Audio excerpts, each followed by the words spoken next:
नमस्कार। कन्या लग्न वर्गो एसेंडेंट जून 2026 का महीना। इस महीने में फाइनेंशियल हेल्थ यानी इनकम कैश फ्लो की सिचुएशन क्या है, हेल्थ से रिलेटेड क्या उतार चढ़ाव आएंगे, बिजनेस में आपको अच्छे कॉन्ट्रैक्ट्स मुनाफा नज़र आएगा या नहीं आएगा, या जॉब में अगर हैं तो प्रमोशन, और अगर न्यू जॉब चेंज आपको करना है तो वो अपॉर्चुनिटीज़ आपके लिए जून के महीने में आएगी या नहीं आएगी।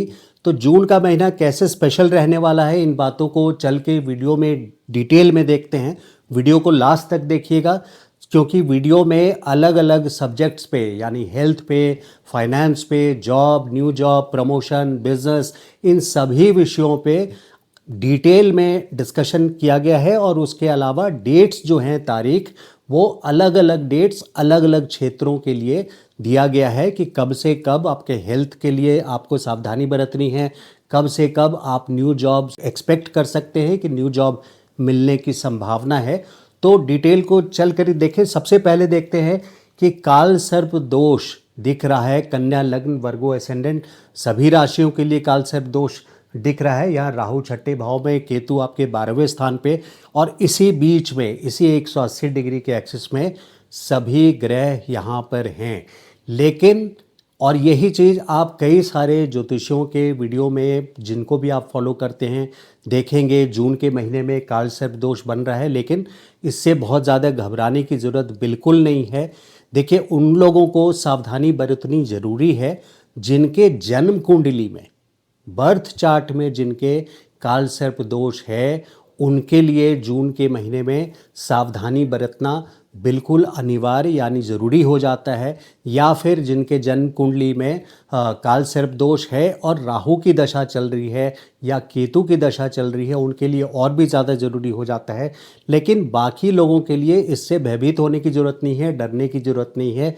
इस बात को आप बिल्कुल समझ लीजिए। अगर आपने शुरू में ही अपनी मानसिकता बना ली कि इस महीने तो काल सर्प दोष है जिसके वजह से कुछ नहीं होना है, तो आप जो बाकी सारे पॉइंट्स हैं डिस्कस कर रहे हैं उसको आप नहीं समझ पाएंगे। इसलिए अनबायस्ड तरीके से, एक खुले दिमाग से चीज़ों को समझिए और गौर से देखिए। ज़रा सा पहले पिछले महीने में जाते हैं, मई के मंथ में। मई का महीना जो रहा आपका, पहले मई से लेके 15 मई तक करीब करीब लग्नेश आपके जो रहे हैं वो रहे हैं अष्टम स्थान पे।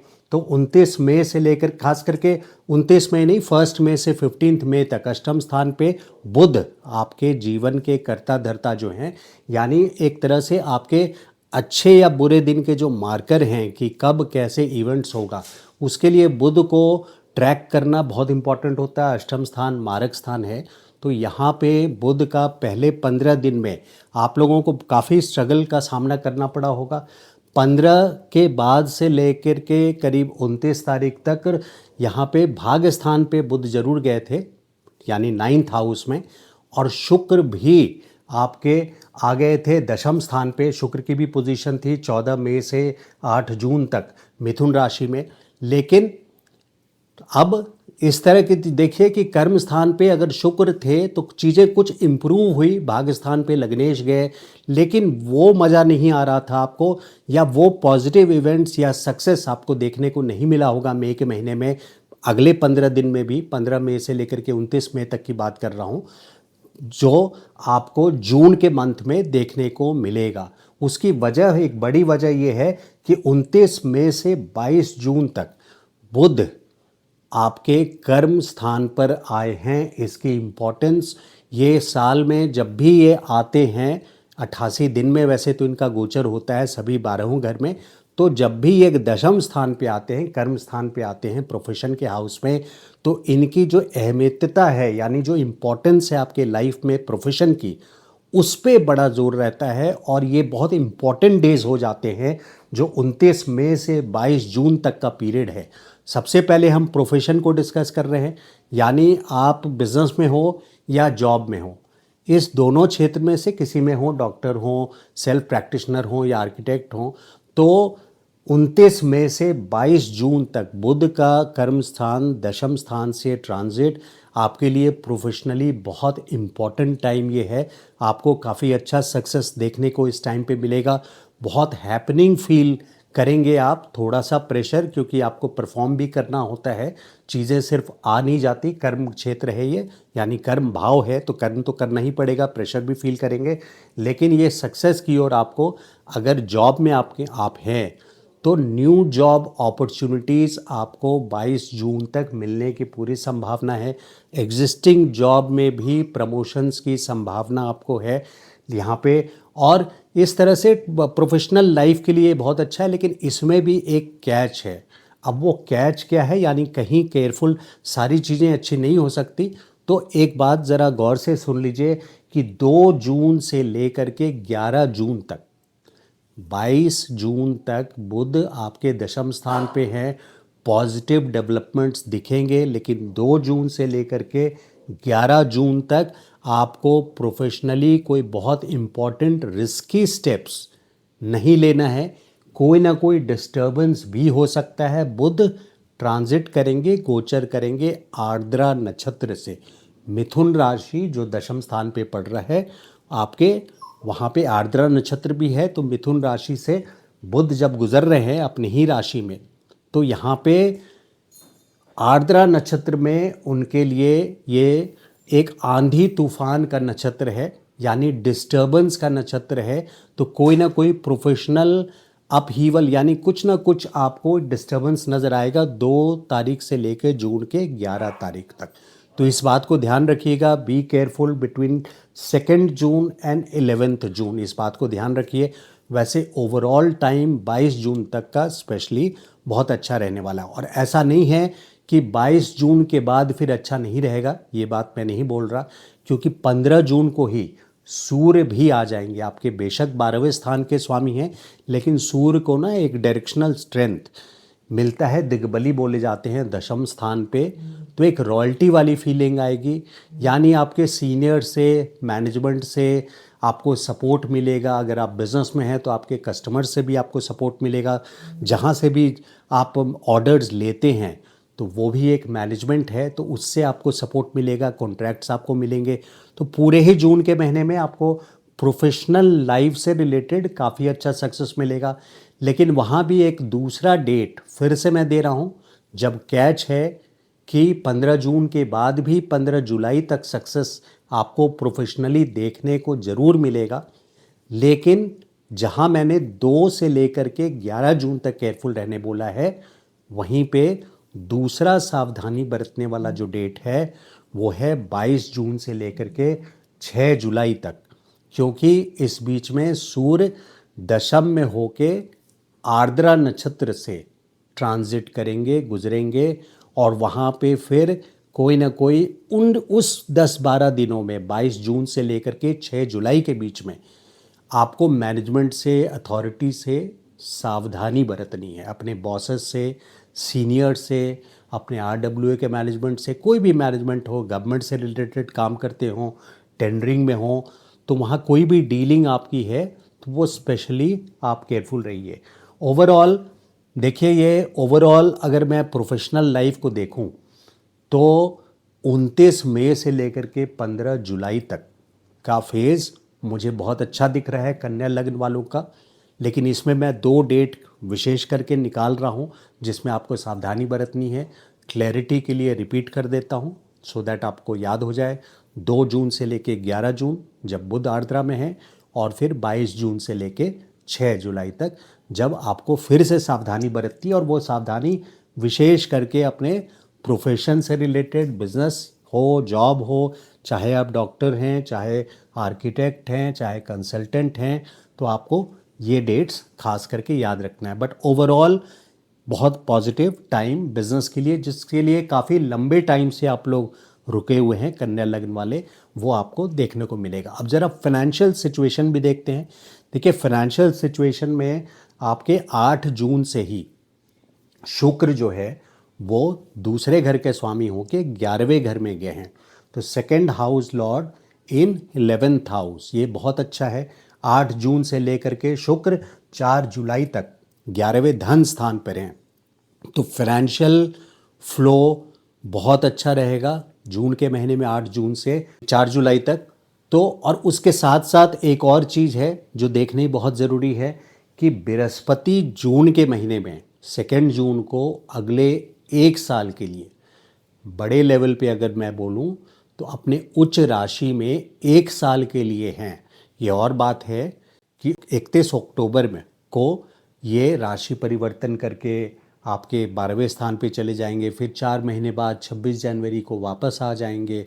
तो अभी उन चीज़ों में नहीं पढ़ रहा मैं, माइनर फ्लक्चुएशन जो 1-2-4 महीने का है। लेकिन अगर बड़े पैमाने पे देखें तो 2 जून यानी जून 26 से लेके 2027 के जून तक बृहस्पति की जो पोजीशन है आपकी कुंडली में, गोचर में, वो एक बहुत ज़बरदस्त पोजीशन है। फाइनेंशियल विंडफॉल गेन्स इसको मैं बोलता हूँ, यानी कोई ना कोई बड़ा पैसा, छोटे मोटे पैसे की बात नहीं कर रहा हूँ, कोई बड़ा अमाउंट आपके फाइनेंशियल गेन यहाँ पे होने के पूरी संभावना है, पूरे चांसेस हैं।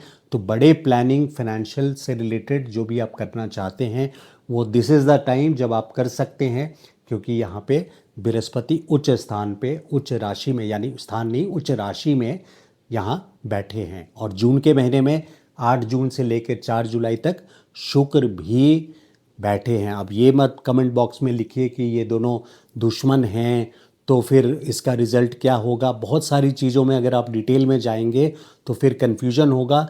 आप इस बात को ध्यान रखिए कि सेकंड लॉर्ड हैं शुक्र, 11th हाउस में गए हैं। आपके लिए 8 जून से कैश फ्लो बहुत अच्छा देखने को मिल रहा है। और साथ में 15 जून के बाद से सूर्य भी आपके चले जाएंगे 11th हाउस में। तो फाइनेंशियल के लिए ये one of the best time है। जो बेस्ट डेट्स जो मैं मानता हूँ फाइनेंशियल के लिए, वो खास करके 8 जून से और उसके बाद फिर 11 जून से लेकर के बहुत अच्छा टाइम मैं देख रहा हूँ। अब हेल्थ रिलेटेड देखते हैं कि हेल्थ से रिलेटेड क्या है। मंगल देखिए 21 जून तक अष्टम स्थान पे, इसका मतलब ये होता है मारक स्थान है। यहाँ विपरीत राजयोग जरूर बना रहे हैं, लेकिन यहाँ पे वो लोग जिनके जन्म कुंडली में कोई क्रूर ग्रह बैठे हैं अष्टम स्थान पे, उनके लिए ज़्यादा सावधानी बरतने की ज़रूरत है। हेल्थ संबंधित अष्टम स्थान जो है ये एक्सटर्नल सेक्सुअल ऑर्गन के लिए होता है। मंगल जो है वो इन्फ्लेमेशन, सूजन जैसी बीमारी, सर्जरी जैसी बीमारी तक लीड कर सकता है, ब्लड से रिलेटेड होता है। लेकिन उनके लिए सर्जरी जैसी चीज़ होगी जिनके लिए जन्म कुंडली में ही अष्टम में मान लीजिए शनि है और मंगल का गोचर, जो कि इस वक्त 21 जून तक अगर शनि के ऊपर हो रहा है, तब वहाँ पे देखने और सोचने वाली बात हो जाती है ज़्यादा। लेकिन यहाँ पे फिर भी एक मासिक फल में भी बोला जा सकता है कि आपको 21 जून तक यहाँ खास करके केयरफुल रहना है हेल्थ मैटर्स से। दूसरी बात जो ध्यान रखने वाली बात है वो ये है कि केतु आप लोगों के 12वें स्थान पे है, यानी अष्टम घर भी एक्टिवेटेड है और केतु भी 12वें घर में है पूरे साल। तो हेल्थ रिलेटेड कहीं ना कहीं आप लोगों को सजग रहना चाहिए। हेल्थ इंश्योरेंस अपना चेक कर लें, उसके डेट्स चेक कर लें। नहीं लिया है हेल्थ इंश्योरेंस तो डेफिनेटली ले लें। उन लोगों के लिए खास करके और ज़्यादा ये इम्पॉर्टेंट हो जाता है, महत्वपूर्ण हो जाता है, जिनके जन्म कुंडली में बर्थ चार्ट में 12वें घर में कोई क्रूर ग्रह है। मैं इस बात को फिर से बोल रहा हूँ, जैसे मंगल हो या फिर आपका लग्नेशी है 12th हाउस में और केतु का गोचर बर्थ चार्ट में आपके 12वें घर के किसी ग्रह के ऊपर से हो रहा है, तो वहाँ पे इसकी इम्पोर्टेंस ज़्यादा बढ़ जाती है। तो इस बात को आपको ध्यान रखना है कि हॉस्पिटल विजिट वहाँ केतु करा सकते हैं उन लोगों के लिए, कन्या के लिए, जिनके लिए 12th हाउस में कोई जन्म के ग्रह हैं। और देखिए, अगर गोचर को कैसे समझना है अपने जन्म कुंडली पे, इसको और डिटेल में समझना चाहते हैं ताकि आप मेरे वीडियोस को या जिस भी ज्योतिष का आप देखते हैं उनके भी वीडियोस को आप अपनी जन्म कुंडली पे कैसे डाल के समझ सकें, ये गोचर की जो कुंडली हम लोग बताते हैं, तो मेरा एक वीडियो इसी विषय पे मैंने अभी बनाया है, जिसमें ये है कि how to read birth chart and transit को अपने बर्थ चार्ट पे कैसे डालें और अपनी जन्म कुंडली को कैसे समझें। और हर वीडियो को, जो आप मंथली वीडियोस देखते हैं, उसको बेटर और अच्छे तरीके से अपने आप पे कैसे लागू करके समझ सकते हैं। तो ये बहुत इम्पॉर्टेंट पॉइंट हो जाता है। मेरे चैनल पे आप देख सकते हैं, बहुत रिसेंटली डाला है मैंने इस बात को, इस पॉइंट को। और दूसरी बात, अब आते हैं मैरिज से रिलेटेड। तो बृहस्पति की जो ये पोजीशन है वो 9th एस्पेक्ट, बृहस्पति अब सीधे तौर से देख रहे हैं सप्तम स्थान को, हाउस ऑफ मैरिज को। तो जिन लोगों को, और शनि पहले से हैं वहाँ पे, तो 7th हाउस पूरी तरह से एक्टिवेटेड है। शनि खुद वहाँ विराजमान है, बृहस्पति की दृष्टि वहाँ पर है, जिसके वजह से इस साल जो लोग अनमैरिड हैं उनके लिए बहुत अच्छे प्रपोजल्स आने के चांसेस हैं, और प्रपोजल से आगे भी शादी होने की पॉसिबिलिटी, चांसेस ये साल यानी जून 26 से लेके 2027 जून तक का ये बेस्ट मोस्ट इम्पॉर्टेंट ईयर में से आ जाता है कि बेस्ट टाइम टू मैरी जिन लोगों को है, और जिनके प्रपोजल्स नहीं आए उनके लिए भी, और जो पहले से मैरिड है उन लोगों के लिए जो काफ़ी बोर्डम से गुजर गए हैं, क्योंकि शनि 12th हाउस में पहले से हैं। तो अब जून के महीने से बृहस्पति के आने से वहाँ पे बृहस्पति की ब्लेसिंग्स, जो हीलिंग पावर रखते हैं बृहस्पति, तो वो हीलिंग पावर्स आपके मैरिड लाइफ में दोबारा से वो मैजिक बनना शुरू हो जाएगा। यानी आपस की जो बॉन्डिंग है वो आपस में दोबारा से आपको बृहस्पति की हीलिंग पावर से मिलेगा। अगले साल जून तक ये बॉन्डिंग इंक्रीज करने का बहुत अच्छा टाइम आप लोगों के लिए रहेगा। अब लव अफेयर के लिए देखते हैं, 8 जून से लेकर के यहाँ खास करके 4 जुलाई तक शुक्र हैं जो कि पंचम स्थान को देख रहे हैं। देखिए, कन्या लग्न वालों के लिए बहुत ज़्यादा लव अफेयर वगैरह चीज़ों में सक्सेस नहीं मिलता है। उसकी वजह ये है, बाकी आपकी जन्म कुंडली पर है, यहाँ गोचर के हिसाब से, क्योंकि मकर राशि है, शनि की राशि है। शनि हार्डवर्क में बिलीव करता है, शनि स्लो एंड स्टडी में, सच्ची चीज़ों में बिलीव करता है। तो यहाँ पे बहुत रोमांटिक ग्रह नहीं है, यानी आकर्षण वगैरह में बहुत ज़्यादा बिलीव नहीं है शनि को। तो शनि की राशि पड़ रही है। लेकिन हैविंग सेड दैट, उस बात को अभी साइड रखते हैं, एक बेसिक समझ की बात थी। तो शुक्र जो है उनकी दृष्टि पड़ रही है 8 जून से 4 जुलाई तक यहाँ पे, और फिर 22 जून से बुध भी आ जा रहे हैं। तो 22 जून से 4 जुलाई तक स्ट्रॉन्गर टाइम हो जा रहा है। शुरुआत तो आकर्षण या लव अफेयर के लिए 8 जून से ही है, लेकिन 21 जून से लेके 22 जून से जब बुध भी आ जा रहे हैं शुक्र के साथ, आपके जो लग्नेश हैं, तो बुध और शुक्र दोनों मिलके पंचम को एक्टिवेट कर रहे हैं, जिसके वजह से आपका जो आकर्षण बन रहा है, यहाँ लव अफेयर से रिलेटेड जो सक्सेस है, ये काफ़ी अच्छा टाइम इस टाइम पे आएगा 22 जून से लेकर के खास करके 4 जुलाई तक।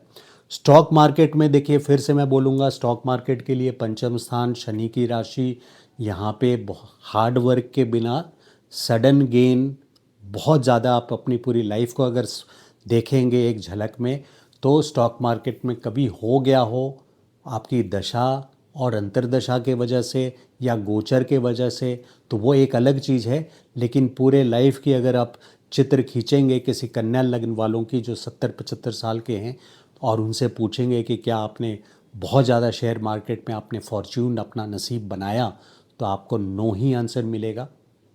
कन्या लग्न बहुत शार्प होते हैं, आप लोग इंटेलिजेंट होते हैं, बजट्स में बहुत स्ट्रांग होते हैं, बजटिंग, आप लोगों को ये पता होता है कि हर सिचुएशन में, हर डिस्कशन में वहाँ आपके लिए क्या रखा है, और उससे आप स्वयं को कैसे प्रोग्रेस कर सकते हैं, इस निचोड़ को निकालने में आप लोग सक्षम रहते हैं, जिसके कारण आप लोग काफ़ी राइज भी करते हैं अपने करियर में। तो शार्प लोग हैं, लेकिन इसके बावजूद स्टॉक मार्केट से ज़रा सा दूरी ज़रूर बना करके रखिएगा बस।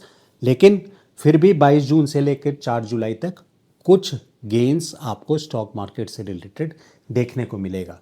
अब देखिए, जो रेमेडी की बात है, रेमेडी में मैं ये बात बोलूँगा कि शनि की रेमेडी ज़रूर कीजिए, क्योंकि शनि 7th हाउस सिर्फ 7वें घर का यहाँ रोल नहीं है इनका, यहाँ से सीधे सीधे ये आपके पूरे जीवन पे असर डाल रहे हैं, क्योंकि लग्न पे इनकी दृष्टि है। तो शनि के उपाय आप ज़रूर कीजिए। ओम प्राम प्रीम प्रौम स शनिचराय नमः का मंत्र जाप करें। बहुत सारे उपाय हैं, बहुत सारे दर्शक को पता भी होता है, व्यूअर्स को। तो शनि का उपाय आप करते रहिए। काला कपड़ा ज़रूर अवॉइड कीजिए, और शनि के जो नंबर्स हैं, स्पेशली जो 8 नंबर है, इवन 4 को मैं अवॉइड करने बोलूँगा। हर महीने के 4 और 8 तारीख जो होता है, या कोई भी डेट है, जैसे 13 है तो उसका टोटल 4 है, 17 है तो उसका टोटल 8 है, 22 है, 26 है, इन डेट्स पर इम्पॉर्टेंट मीटिंग्स जनरली शेड्यूल ना करें। शनि बेसिकली ऐसा नहीं है कि शनि आपका दुश्मन है, या शनि के नाम से ज्योतिष में बहुत लोग डराते भी हैं, तो वो डरने की ज़रूरत नहीं है। शनि ना दोस्त है आपका, ना दुश्मन है।